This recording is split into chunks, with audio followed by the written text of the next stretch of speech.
ஒரு நல்ல எக்ஸாம்பிள் யோபு எல்லாத்தையும் இழக்கிறார்.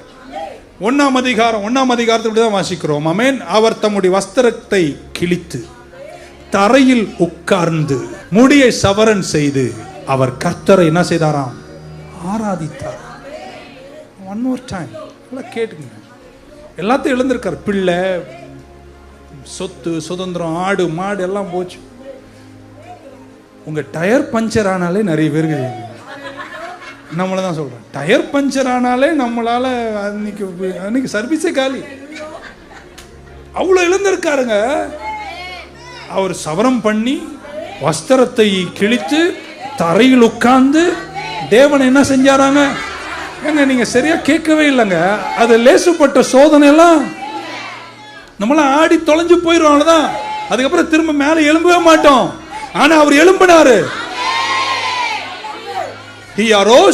எங்க 10 பிள்ளைங்க செத்து போயிட்டாங்க. விடுங்க மத்ததெல்லாம். 10 பிள்ளைங்க செத்து போயிட்டாங்க. அவர் எழுந்தாராம்.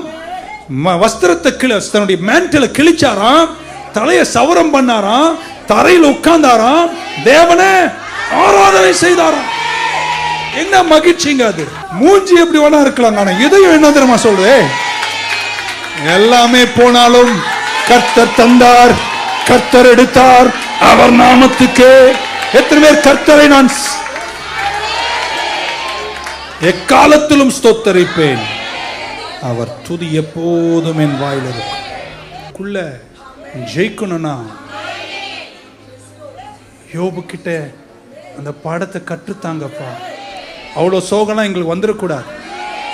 இங்க இருக்கிற நாங்களாம் அதெல்லாம் தாங்கக்கூடிய சக்தி உள்ளவங்க இல்லைங்க. ஆனால் எங்களுக்கு வர லேசான உபத்திரவத்தில் கூட நாங்கள் எங்களுடைய தலையை சவரம் பண்ணி உட்கார்ந்து என் தேவாதி தேவனை மனமகிழ்ச்சியோடு ஆராதிப்போம். நான் சொல்லும் போது ஆமென். கர்த்தரை நான் எக்காலத்திலும் ஸ்தோத்தரிப்பேன். அவர் துதி எப்பொழுதும் என் வாயில் இருக்கும். சொல்ல மாட்டீங்களா? ஹபக்குக் 3 நம்ம நிறைய பேர் வாசித்திருக்கோம். நம்ம திரும்ப ஒரே ஒரு முறை வாசித்து நான் முடிச்சிடுறேன். You can go home. Thank you so much. Hallelujah. Habakkuk 3:17 through 19. Habakkuk 3:17 through 19. Amen.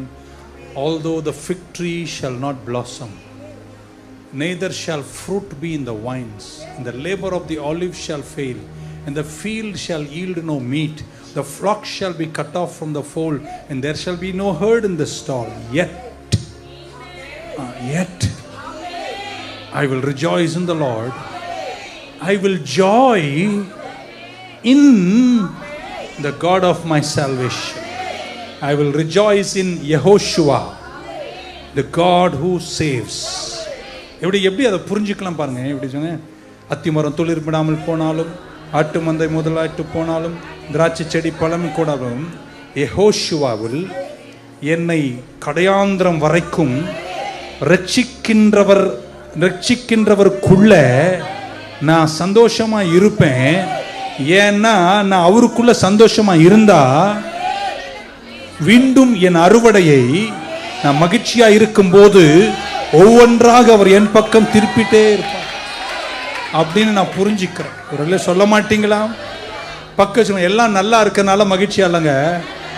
நான் மகிழ்ச்சியா இருக்கிறனால ஒன்னொன்னா கர்த்தர் நல்லா ஆக்கிட்டே இருக்கிறார். புரிஞ்சவங்க இருந்தா ஒரு அழில சொல்வீங்க. இன்னொரு வாட்டி எல்லாம் நல்லா இருக்கும் போது அப்படி கலக்கல அது இல்லைங்க. எதுவுமே நல்லா இல்லை. அப்ப ஏன் நீ நல்லா இருக்க? ஏன் சந்தோஷமா இருக்க? எதற்காக தெரியுமா? வசனத்திலும் ஜெபத்திலும் நான் சந்தோஷமா இருக்கேன். இழந்ததெல்லாம் ஒன்னொன்னா லைனா திரும்ப வரணும் என்பதற்காக. Be happy, rejoice in the Lord, and again I say rejoice. Hallelujah. Circus clown மாதிரி சிரிப்பதல்ல ஜாய். ஆமென். ஒரு இன்னர் ஸ்டேட் ஆஃப் ரெஸ்ட், ஒரு மெரிமெண்ட். 1000 துன்பங்கள் வரும்போதும் இதயம் சொல்லுகிறது கர்த்தர் எல்லாம் பார்த்துக்கொள்வார். இதுமே அந்த தைரியம் இருக்குன்றவங்களாம் ஒரு ஆமென் சொல்ல மாட்டீங்களா?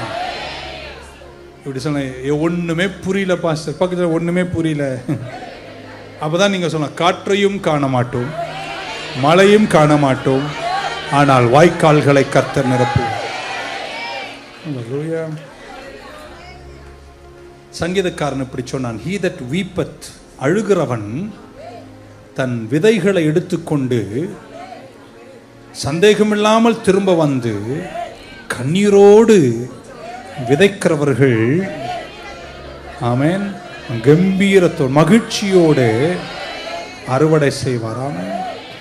எப்படி சொல்லலாம், எதுவுமே நல்லா இல்லாத போது நீங்க எதுக்குள்ள திரும்ப பிரவேசிக்கணும்? மகிழ்ச்சிக்குள்ள, அந்த அந்த அந்த ரெல்முக்குள்ள நீங்க பிரவேசிக்கணும். அது இன்னைக்கு இல்லை. அதனால தான் நம்ம நிறைய வீழ்ச்சிகளை காண்றோம் அப்படின்னு நான் நினைக்கிறேன்.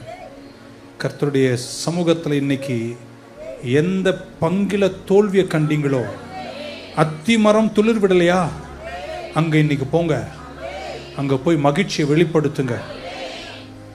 ஆட்டு மந்தையில் முதல் இல்லையா, உங்க ஆட்டு மந்த கூடாரத்துக்குள்ள போய் கதவு பூட்டிட்டு டான்ஸ் ஆடி கர்த்தரை துதிங்க. இங்க ஆடாதீங்க, மகிழ்ச்சியை வெளிப்படுத்துங்க.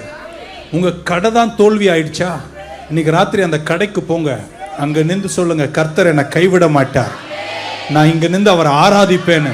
உங்க இதயத்தினுடைய அமைதியையும், the inner merriment, the inner joy, the inner rest உங்க சூழ்நிலைக்கு வெளிப்படுத்துங்க.